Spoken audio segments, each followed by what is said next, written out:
آله وأصحابه أجمعين. اللهم علمنا ما ينفعنا وانفعنا بما علمتنا وزدنا علما وعملا وفقها في الدين يا رب العالمين وألحقنا بعبادك الصالحين. يقول الله عز وجل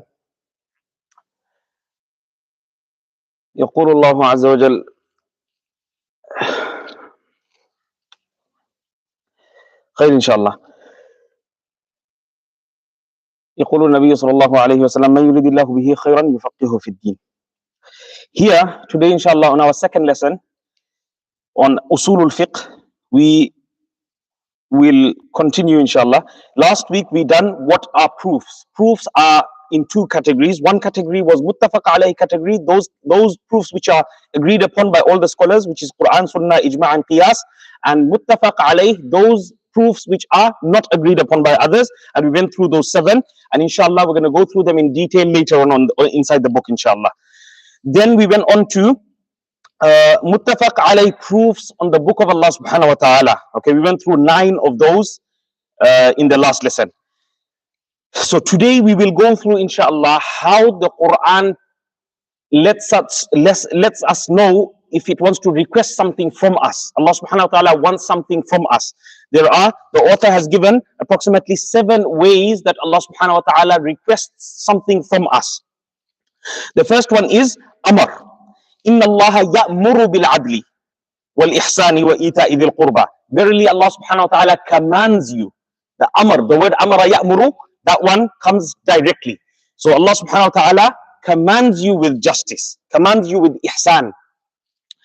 Likewise, number 2, he gives a word format, okay, of the Amr. Aqimus salah atu zakah.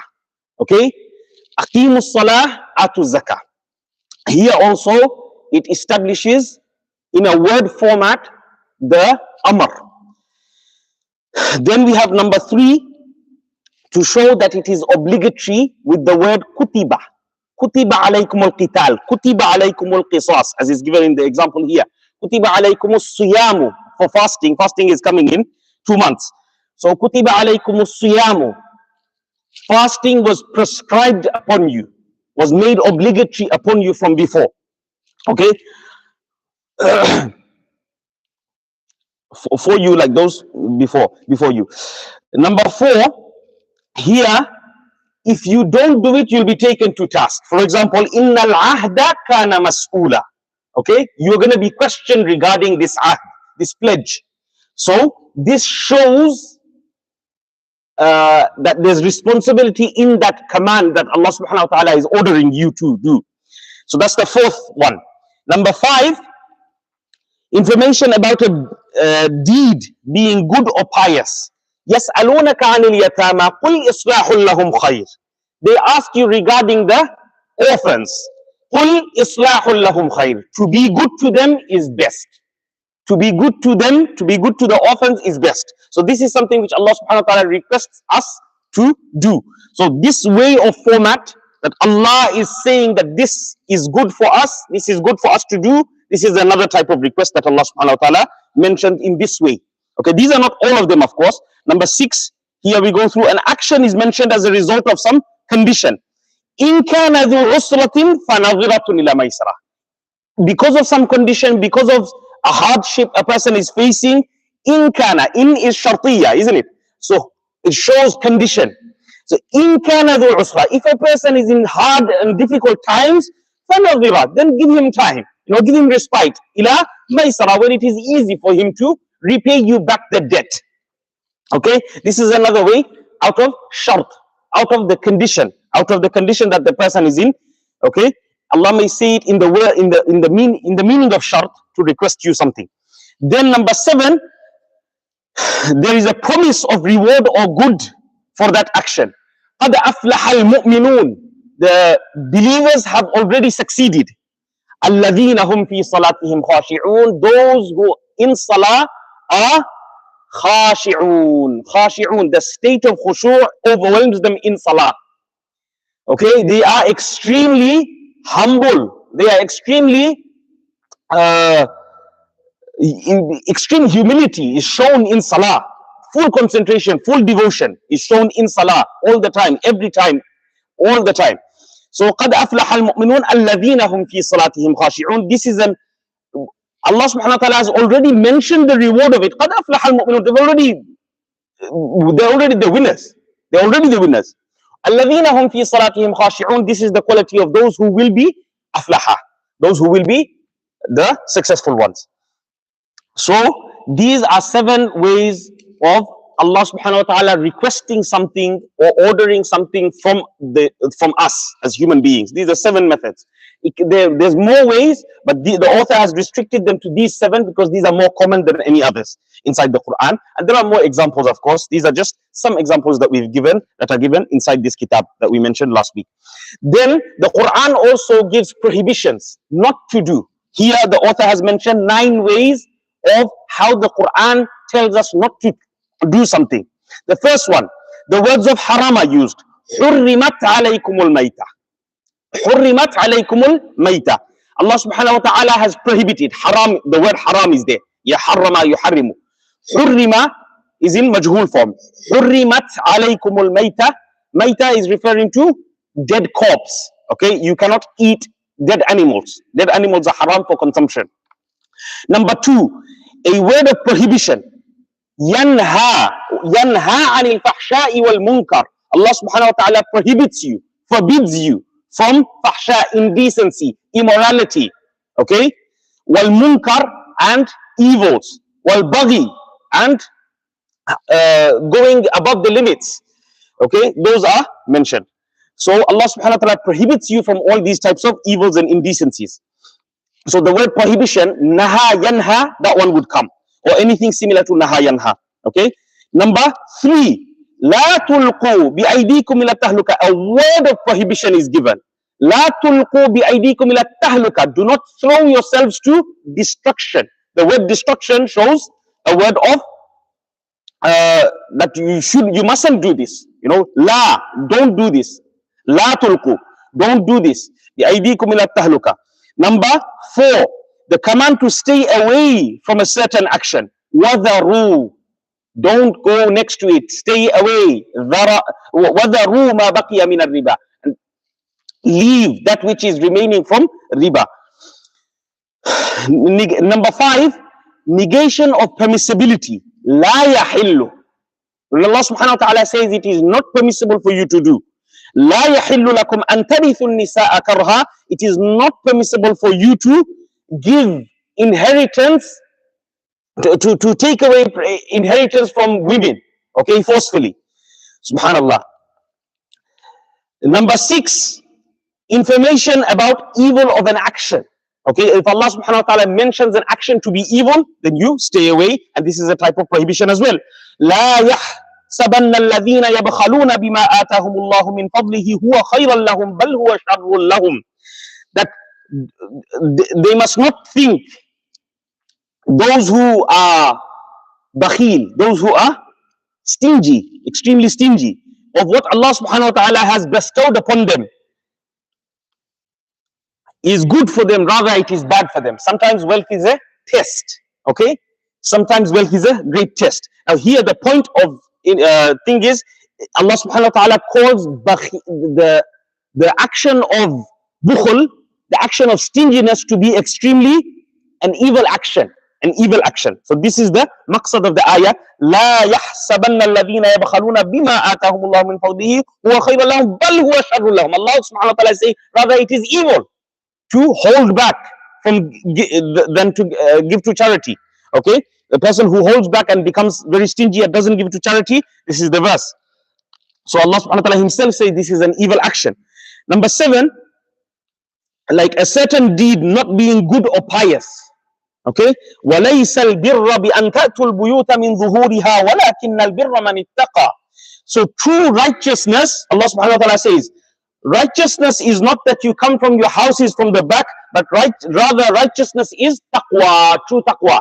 Okay, وَلَكِنَّ الْبِرَّ مَنِ اتَّقَى. So the action, the deed is not being good, meaning the action, Allah subhanahu wa ta'ala himself says, وَلَيْسَ الْبِرَّ.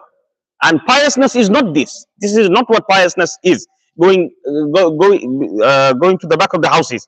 Rather, piousness is what is taqwa. Number 8, Warning mentioned with an action. وَمَنْ يَقْتُلْ مُؤْمِنًا مُتَعَمِّدًا فَجَزَاؤُهُ جَهَنَّمْ.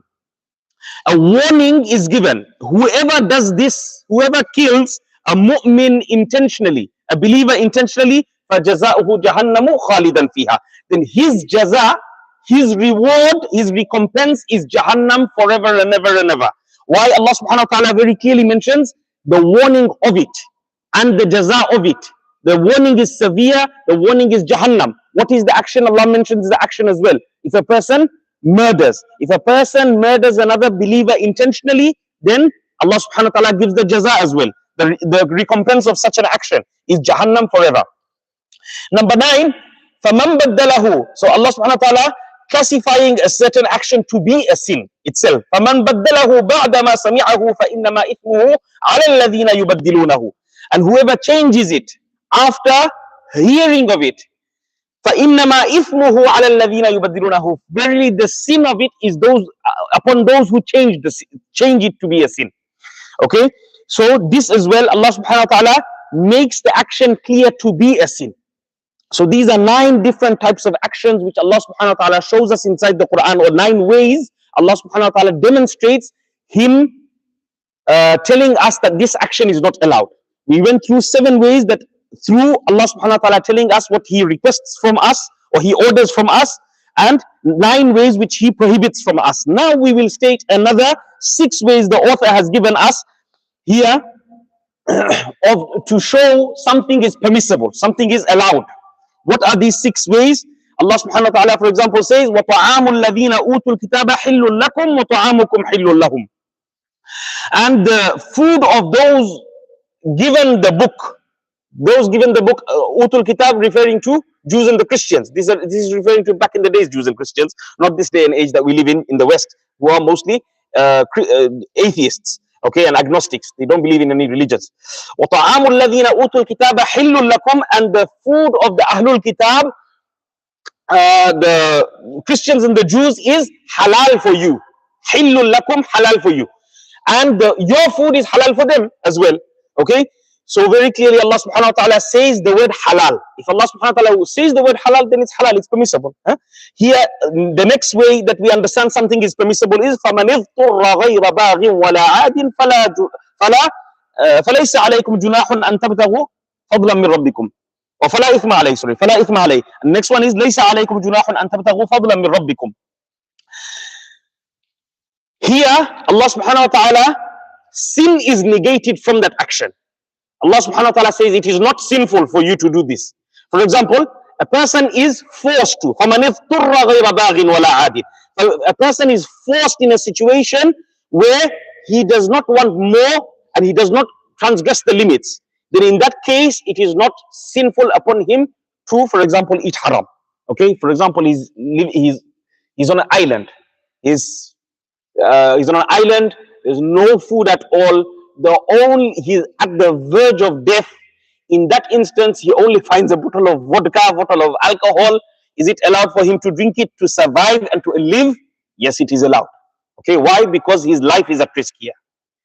Same with the pork. Imagine if he owned the only item, or any, even a tiger, a dead tiger, for example. A dead tiger, is he allowed to eat a dead tiger? Yes, he's allowed. Because it's an instance of life and death. Okay, in that instance, he's allowed to eat only that much which keeps him alive. Keeps him alive, not to overeat. Okay, this is what the ayah is saying. Without transgressing the limits, without overeating in such a circumstance. So, this is another way that Allah subhanahu wa ta'ala negates sin to show permissibility, that it is allowed to do this in this circumstance, in this specific circumstance. Then, so either Allah subhanahu wa ta'ala says it is halal himself, either Allah subhanahu wa ta'ala says in a specific circumstance it is allowed. Number 3, any problem or difficulty is negated. لَيْسَ عَلَى الْأَعْمَى حَرَجٌ وَلَا عَلَى الْأَعْرَجِ حَرَجٌ وَلَا عَلَى الْمَرِيضِ حَرَجٌ. Allah subhanahu wa ta'ala negates all type of sin or difficulty from that person. For example, it is not upon the a'ma, the one who is blind. He is not, it is not a sin upon him, nor it is sin upon a'raj. This is, I think this is referring to,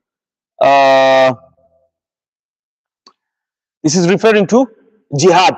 Okay, a person is not sinful for not engaging if he is blind, if he is a'raj. A'raj is disabled, basically. He's disabled. Okay, wala ala al-marid, no upon the one who is sick, a person who is extremely sick. Of course, these jihad in that moment, those people are exempted from jihad.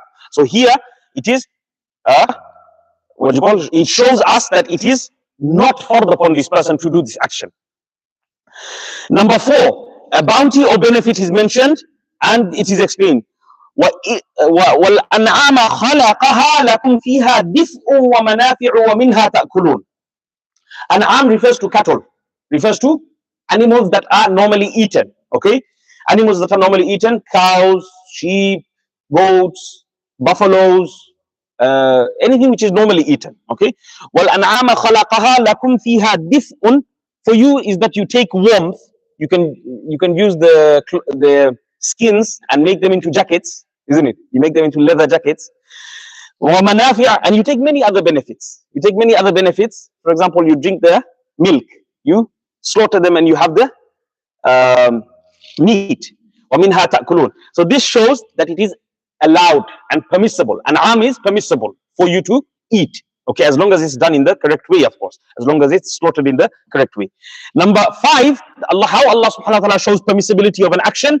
The haram status of something is denied. قُلْ مَنْ حَرَّمَ زِينَةَ اللَّهِ الَّتِي أَخْرَجَ لِعِبَادِهِ وَالطَّيِّبَاتِ مِنَ الرِّزْقِ.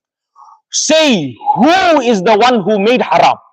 Allah is saying. Allah is rebuking the one who says that this is haram to do this. Okay?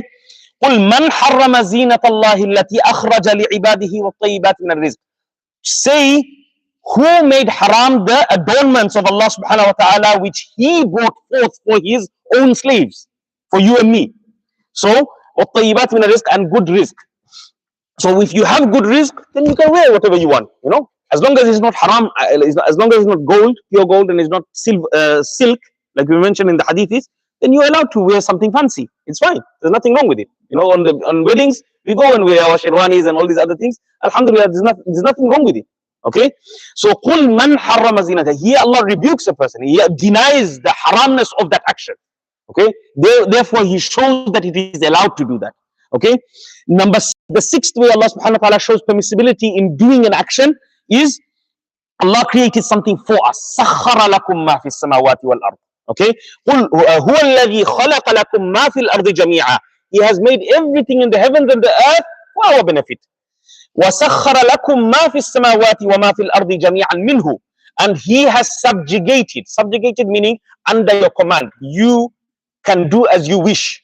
Okay, you can do as you wish with it. For example, subjugation is when a person looks after a horse. A horse is much more powerful than a human being, but he listens to the human being, isn't it? The owner, the master. Same thing with the bull.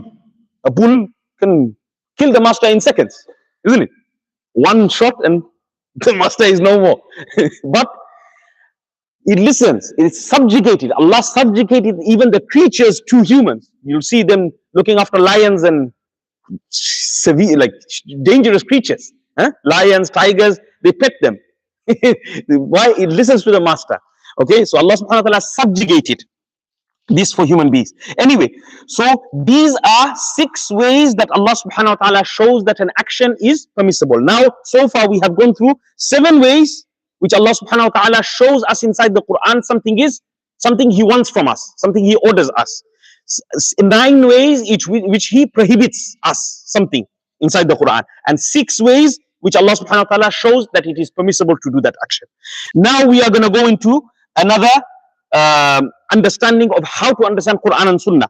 Dalala Qat'iyya and Dalala Dhanniyya. Dalala Qat'iyya refers to something which indicates to us that this only has one single meaning.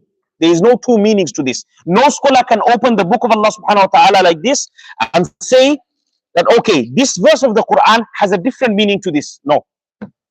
This is verses that are Qat'i. Qat'i refers to one single meaning.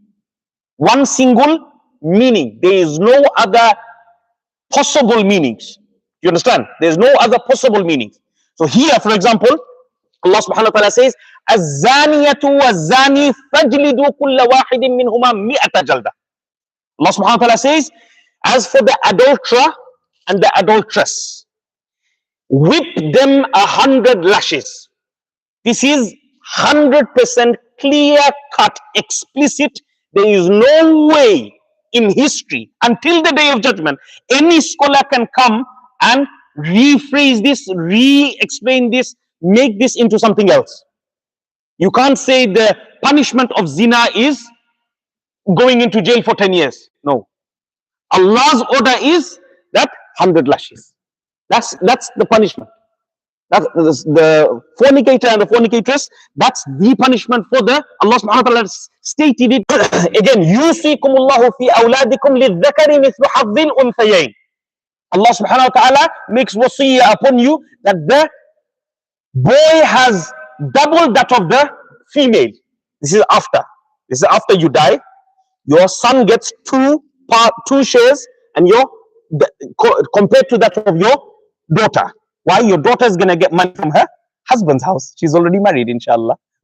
Most of us, okay, inshallah, plan to give daughters away. We have daughters, which all of us, those who have daughters, understand. Okay, it is important that we give them off in marriage. Okay, they must have a protector after you die. After father dies, who's the protector? Husband. The husband is the first thing. After the father hands her over, it's husband's responsibility now. It's not the father's responsibility anymore, isn't it? You've done what you've done. You've done 20 years, 25 years. You've done what you could do in your possible strength. After that, a father gets weak. Now sons have to look after the father. Huh? So understand this. So this verse is unequivocal. There's no other explanations to this verse. Okay, it's very clear.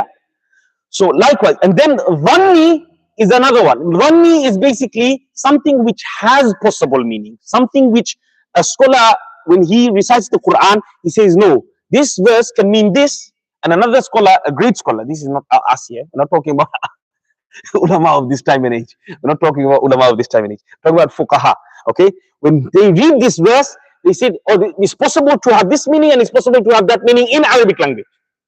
In the Arabic language as well as the Sunnah. So now here, this verse would be Dhanniyud Dalala. Dhanni. Okay? The Qat'i we done. Qat'i is something which is one single meaning, explicit meaning, you cannot change. Dhanni, there's possible different meanings. So for example, all the ulama give the examples of يَتَرَبَّصْنَ بِأَنفُسِهِنَّ ثَلَاثَةَ قُرُوء. That the woman who is divorced, she must wait a waiting period, iddah of 3 quru. Now the 3 quru can mean 3 tuhur, clear cycles. A woman goes through menstrual periods every month, isn't it? Huh? When she's clear, this is the time which is purity, the time of purity. It can mean 3 purities, or it can mean also within the Arabic language, it can also mean 3 hayd, 3 menstrual cycles. So Imam Shafi'i says it's tuhur, 3 purity periods, whereas the Hanafis, they say it's 3 menstrual periods. So it's going to have a massive difference when it comes to actual divorce, isn't it? 3 cycles, whether it might even have a 15-day difference between the two, if you're a Shafi or a Hanafi. Okay, that's why we say stick to your madhab.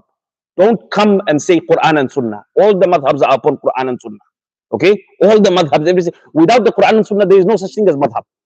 Okay, so Dhanniyud Dalala, wamsahu bi ru'usikum. I gave this example as well. Okay, Dhanniyud Dalala. This is Dhanniyud Dalala. Imam Shafi'i says this ba bi ru'usikum is for ba'd, it's for some. So he says even if you make masah of 3 hair strands, your masah is done. We say no, it refers to at least a quarter of the head. At least a quarter of the head, meaning 4 fingers. 4 full fingers must be done masah of the head in order for your wudu to be valid. Whereas Imam Shafi'i says even three strands of hair is enough. Imam Malik says no, this ba is for zaida. This ba is for zaida. It's extra. It's explanatory. It only explains what ru'us is. Heads are here. The heads here refers to the hair on the head that you're making masah. He says the whole head is necessary to wipe. This is Imam Malik's opinion. So from 1 bar you got 3 opinions. This is Usoolul Fiqh. So this hadith, this verse of the Quran is Dhanniyud Dalala. Okay, it's not 100%. It's not. The meaning of it has possible meanings. Meaning of it has possible meanings. Qat'i does not have possible meanings. Okay, Qat'i is something which is definitive, like we gave the examples. Okay, we'll end here, inshallah. Subhanakallahumma wa bihamdika, nashhadu an la ilaha illa anta nastaghfiruka wa natubu ilayk.